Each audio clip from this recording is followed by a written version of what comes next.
one more thing about the 30s. This is the moment when some creators also started to feel dissatisfied with those light-hearted, optimistic shows, and they wanted something a bit more demanding intellectually. They wanted to experiment with satire, with different genres. So we have a few interesting titles from the 30s as well. For example, a political musical, one of the very first political musicals ever written, by George Gershwin, with lyrics by his brother Ira Gershwin.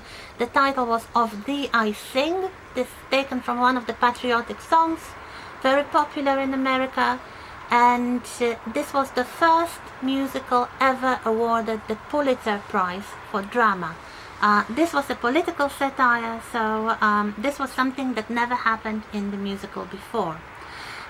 Another very interesting experiment from the 30s was something that premiered in 1935 as a very daring experiment by George Gershwin, namely an opera, a crossbreed between the opera and the musical called Porgy and Bess. This was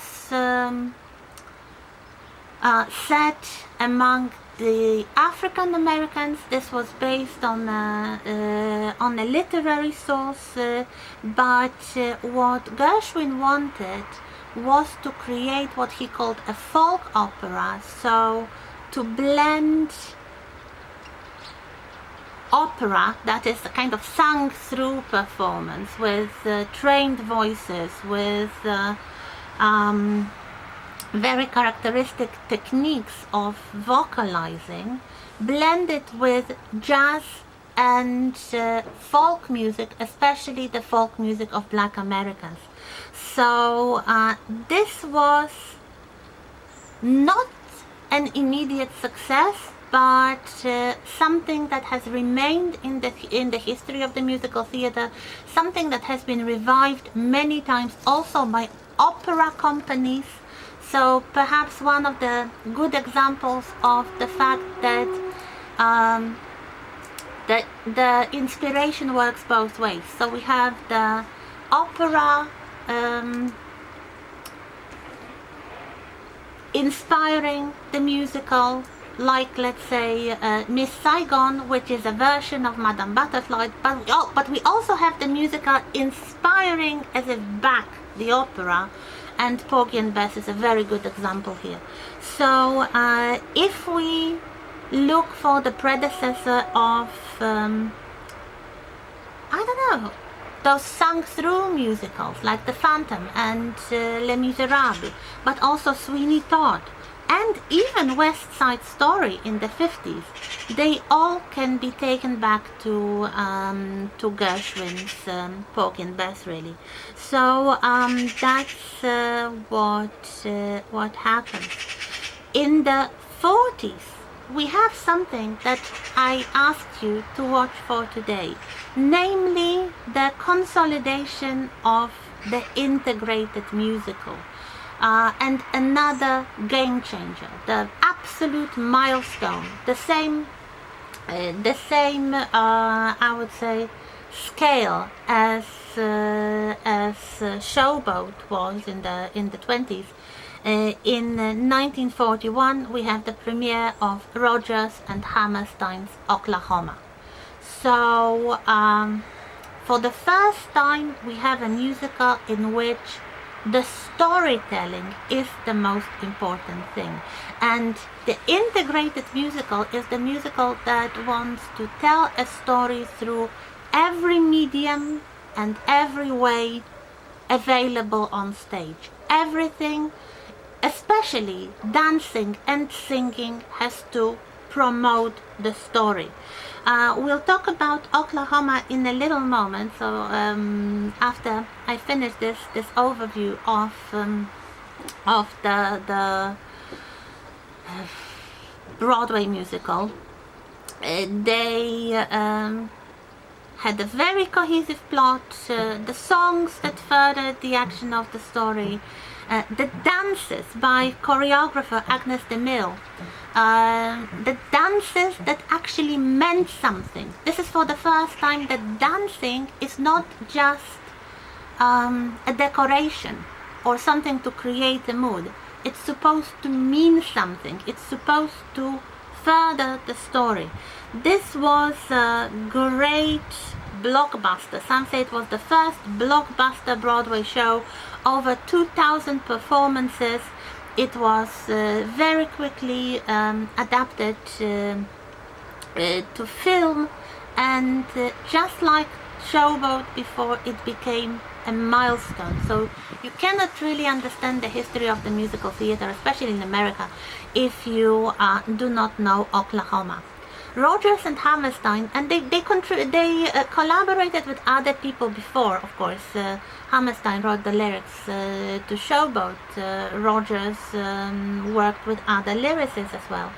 But they understood, they came up with something new, with something potentially very successful and even financially successful. So they went on and started producing shows together. So we have another great duet, another great team of composer and lyricist. And some of their most successful shows were Carousel in 45, South Pacific in 49, The King and I in 51, and The Sound of Music in 1959. So throughout the golden age of Broadway, you have Rodgers and Hammerstein shows. They are very melodious. They have lots of songs in this great American songbook. These songs were becoming standards. They were becoming hits very quickly. But beneath this nice melodious tunes and beautiful sets and beautiful costumes, there is a lot of intelligent storytelling, and sometimes the subjects that have never appeared on stage in the musical theater, like let's say in Carousel, you have the problems such as marital violence. You have one of the main characters actually being killed and then returning as a ghost. This wasn't typical material for musical theater. In South Pacific, 1949, just a few years after the war ended, we have a story about the war on the South Pacific. And we have two stories about the characters who fall in love with, let's say, racially wrong people. We have a young soldier who falls in love with a local girl from the South Pacific, so Southeast Asia. And we have a military nurse from the American South, so the most racist background you can imagine, this kind of showboat types. And she falls in love with French plantation owner, but then her feelings are tested because she learns that he's a widower. His first wife was native, and he has two colored children. She first believed the children were the kids of his servant. No, these are his own children, and she has to reconsider her prejudice. And one of the songs, there are many wonderful songs in these shows. The song, the title is You Have to Be Carefully Taught. It's about racism, it's about any kind of prejudice, that you are not born with it, you are taught. You are taught by your parents, you are taught by your environment. So by the time you start speaking and understanding the world, you already have absorbed the prejudice and hatred that has been fed by your relatives. So a beautiful song in a musical play, The King and I. A wonderful story about an English teacher going to Thailand, or Siam as it was then called, to work as a teacher to the children, many children of the king of Siam.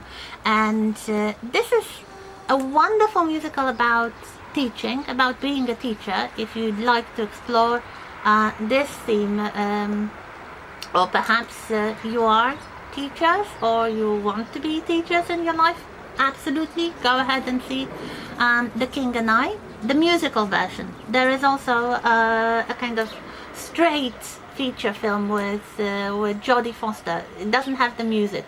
Watch the music version. The one with Yul Brynner is wonderful. But it's also about the shock of encountering foreign cultures, different customs, something that for you is, let's say, unacceptable, like having many wives and 50 children with those many wives. It's absolutely normal for the people somewhere else, and vice versa. Something that you find normal, they might not. So it's the beautiful musical with beautiful costumes, beautiful dancing, a little bit of maybe not romance but flirtation between the teacher Anna and the king. But it's also about very dark aspects of, let's say, culture shock.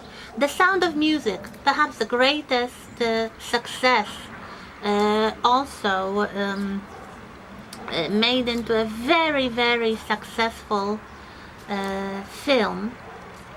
It's based on a real story about a musically talented Austrian family and a young teacher again. Hammerstein had this thing for teachers. So we have this young novice nun who is delegated from her convent to be a teacher to the children of a widower, of an officer in Austria. But this is set in the 30s, and the Nazis come to power. So there are, let's say, your typical romantic problems that the main characters encounter, but also larger problems like the rise of the Nazis and the oncoming war, and actually one of the girls, a teenage daughter of this officer, falls in love for the first time with a local boy who turns out to be in Hitlerjugend or something. So you have very, I would say, daring subjects for the musical theatre. So I would say that the integrated musical, and especially the integrated musical in the style of Rodgers and Hammerstein, is really the definition of the golden years of Broadway. What else? What are the titles that I would recommend to you? Probably the best show, or one of the best shows, by Irving Berlin, Annie Get Your Gun. A wonderful show from 1946. If you like shows about very interesting female characters, this is a show to watch. This is about a real life heroine, a woman called Annie Oakley, who was a performer in this kind of Wild West show. She was a sharpshooter. She could shoot a gun very accurately, and she displayed her skill on stage. So we have this wonderful heroine, very feisty, very independent, but then she falls in love. And she falls in love with her colleague from the show. So should she let him win or not? There are some wonderful songs from the show, like There's No Business Like Show Business, and perhaps another wonderful song. I'll try to find it so you can see it. Anything I can do, anything you can do, I can do better. This is perhaps a kind of one song definition of gender tensions. So, of course, it's a comedy, and you have to remember that the main characters are romantically interested in each other, but they have this duel, a very funny duel of who can, I don't know, hold a note longer and sing higher or lower or whatever else they can think of. So Annie, Get Your Gun. Then we have some shows that we are going to watch together because they were so important and game changers. So the only integrated musical in the oeuvre of Cole Porter, that is Kiss Me Kate, musical version of Shakespeare's Taming of the Shrew. So this is the late 40s. Women start to demand their rights after the Second World War. The Taming of the Shrew is, of course, about the war of the sexes, and Kiss Me Kate will also, to some extent, be about that. This all, of course, leads to West Side Story, which we are going to discuss. Again, a version of Shakespeare's play, this time Romeo and Juliet, and Fiddler on the Roof, which we are going to discuss, and My Fair Lady, this is in the 50s, which we are going to discuss, and Hello Dolly, which we are going to discuss. So as you can see, there will be quite a lot of shows from this golden age of Broadway, but perhaps some titles that we don't have time for, but you might be interested to watch. For example, if any of you are interested in Irish music and Irish culture and Irish cultural myths, watch Finian's Rainbow, a very witty satire, a kind of even political satire, set among the Irish emigrants, which premiered in 1947. There was a wonderful film with Fred Astaire, so you may want to see this version. There is a very interesting commentary on racial tensions as well here. So you have a local racist given the taste of his own medicine. He is turned black by magic, and see what happens.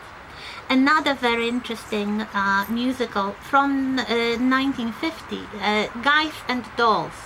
This is about, let's say, the gangs of America, the gangs of interwar America, small-time crooks and showgirls and such people. But it's all in good humor. It's all a comedy. It's rather charming.